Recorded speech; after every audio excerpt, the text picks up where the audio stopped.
Bismillahirrahmanirrahim. Assalamualaikum warahmatullahi wabarakatuh. Ya, apa kabar teman-teman? Ya, ketemu lagi dengan saya David Putra dari RP Group. Ya, ini udah memasuki akhir tahun 2020. Ya, teman-teman harus punya rencana untuk tahun baru 2021 dalam hal digital marketing, ya, bisnis teman-teman masing-masing. Ya, oke, hari ini kita akan membicarakan tentang overload ilmu. Ya, jadi ada informasi yang berlebihan. Saya dapatkan ini dari kasus juga, ya, kasus atau pertanyaan dari murid yang bergabung di RWP, ya, menceritakan sudah kelebihan belajar, ya, sudah kelelahan belajar ke sana kemari dari berbagai sumber. Ya.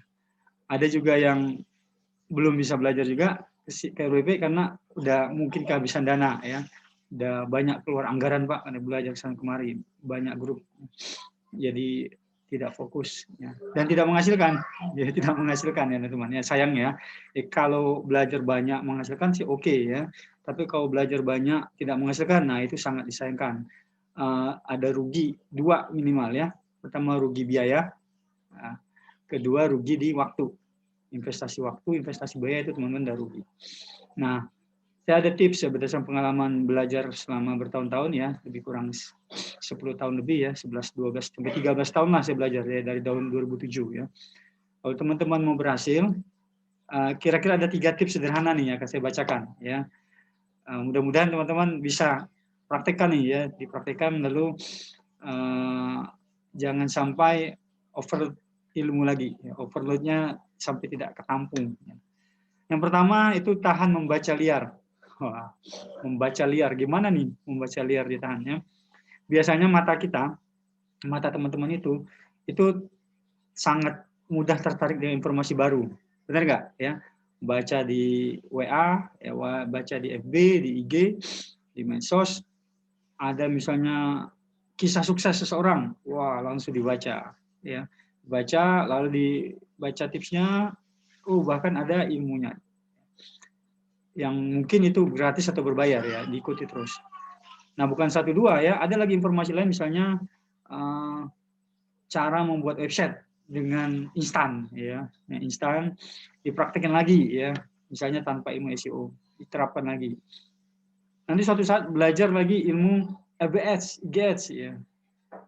Dari tempat yang beda-beda, maksudnya, ya, tempat beda-beda. Nah, kalau teman-teman belajar dari tempat yang beda-beda, itu, ya, nanti hasilnya mungkin tidak maksimal karena mungkin tidak bisa menyambung puzzle.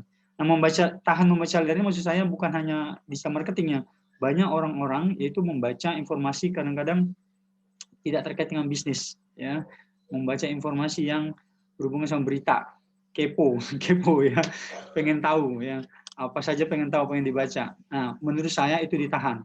Kalau bisa cuma baca judulnya doang, teman-teman. Judul saja itu, udah nggak usah baca lagi isinya, ya. Kalau masih penasaran, judul sama linknya disimpan deh. Disimpan aja dulu, di bookmark dulu, ada disimpan di notepad dulu. Nggak usah dibaca sekarang. Biar hilang rasa penasarannya, ya. Nanti deh bilang baca kalau sudah waktu senggang. Kalau sekarang hari ini, teman-teman harus belajar nih. Sedang belajar apa nih, misalnya? Sedang belajar website sama SEO. Ya udah, fokus aja dulu website sama SEO. Jangan lagi baca-baca yang lain. Harus punya target, misalnya website SEO ini 1 bulan teman-teman harus bisa praktek minimal sampai paham alurnya. Ya. Jangan belajar FBS dulu, IGS dulu, jangan, ya, bertahap dulu.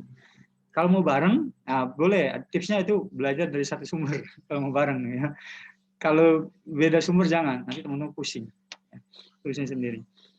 Nah, jadi tahan membaca liar, ya. Informasi sangat bertebaran dan sangat mudah diakses dari HP, ya, dari HP, klik baca, klik baca, lihat video YouTube baca, ya, dengerin video, lihat IG baca, jadi semuanya tuh dibaca, akhirnya lelah dulu kepalanya, ya, otaknya lelah, ya. Jadi saya udah merasakan juga, teman-teman, ya, bukan hanya teman-teman, ya, kita kelelahan karena overload informasi, ya. Kalau saya sebut di sini overload ilmu. Kalau informasi saja sih oke, ini ilmunya udah kebanyakan. Itu nomor 1, ya. Nomor 2, itu belajar pada 1-2 sumber dulu. Nah, pada 1-2 sumber dulu. Misalnya teman-teman belajar di RWP, lalu nanti pengen dipraktekkan juga pada ilmu website-nya sama SEO, ada di tempat lain ya. Teman-teman bisa praktikkan juga kalau dia sejalan ya, alurnya saling melengkapi. Kalau berbeda jauh ya lebih baik jangan, ambil salah satu dulu ya.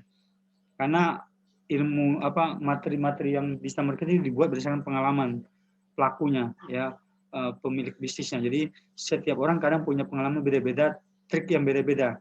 Kalau teman-teman satukan dalam satu waktu itu biasanya akan hang atau kelebihan info, kelebihan ilmu tidak ketemu ya. Lebih baik belajar pada satu sumber ya sampai detail. Misalnya di sini RWP kan sampai ada 5 kelas tuh ya, dari dasar sampai advance. Nah, 5 kelas ini kalau teman-teman belajar di tempat lain juga bisa jadi tekniknya beda-beda lagi ya, beda-beda lagi, pusing dari kepalanya. Ini banyak pengakuan dari murid nih, bukan dari saya ya, pengakuan dari murid sudah belajar di luar ya banyak ya, tapi tidak menghasilkan ya, karena ilmunya biayanya sudah mahal, terus katanya ilmunya bagus tapi tidak menghasilkan karena mungkin puzzle-nya tidak tersambung ya.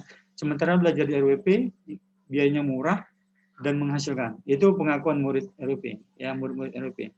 Nah, mudah-mudahan teman-teman yang belajar ini bisa membuktikannya ya, atau ada murid RWP yang nonton sini bisa bercerita ya kayak orang lain.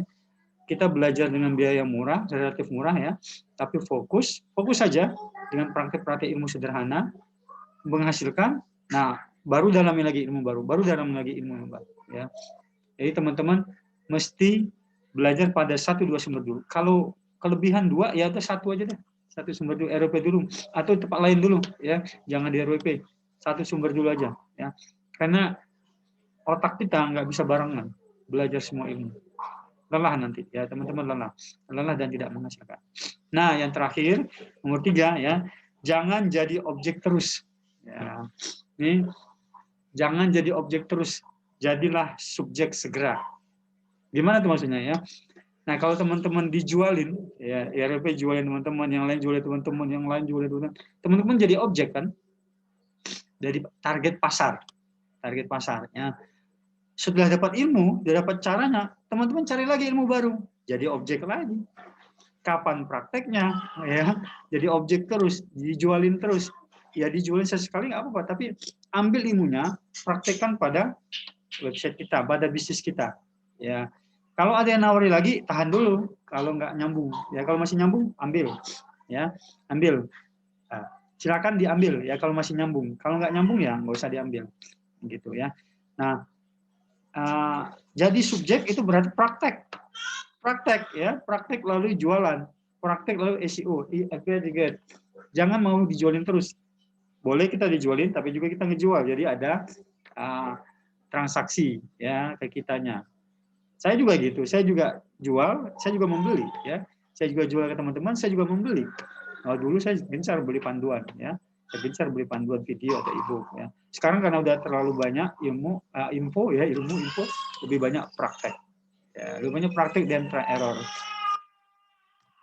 Oke, teman-teman, maaf ada itu ya, ada suara iklan ya, maaf ini ada suara iklan karena ini lagi di rumah ya, di rumah suasana pandemi, jadi lebih banyak kerja dari rumah ya. Oke teman-teman, ini saya tips dari saya ya, ada 3 ya, supaya teman-teman tidak kelebihan ilmu, over ilmu ya. Itu teman-teman harus bisa 1, tahan membaca liar, 2, belajar pada 1-2 sumber. Kalau bisa 1 sumber dulu, 3, jangan jadi objek terus ya, jadilah subjek, jadilah yang praktek, jadilah orang yang memberi testimoni sukses. Jangan membaca testimoni sukses orang lain terus gitu ya, karena teman-teman juga bisa sukses. Dari mana bisanya? Karena teman-teman punya kemampuan yang tidak sama dengan orang lain, tidak sama dengan saya ya. Setiap orang punya kemampuan beda-beda, pasti bisa sukses ya kalau fokus, kalau nggak liar matanya ya, kalau nggak liar kepalanya membaca segala macam, semua dilahap ya.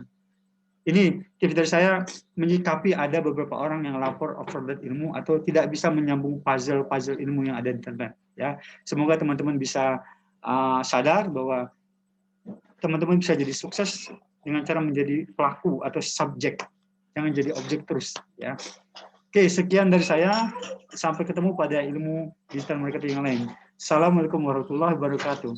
Sukses bagi kita yang mau berusaha. Oke, ya. Saya tutup dulu.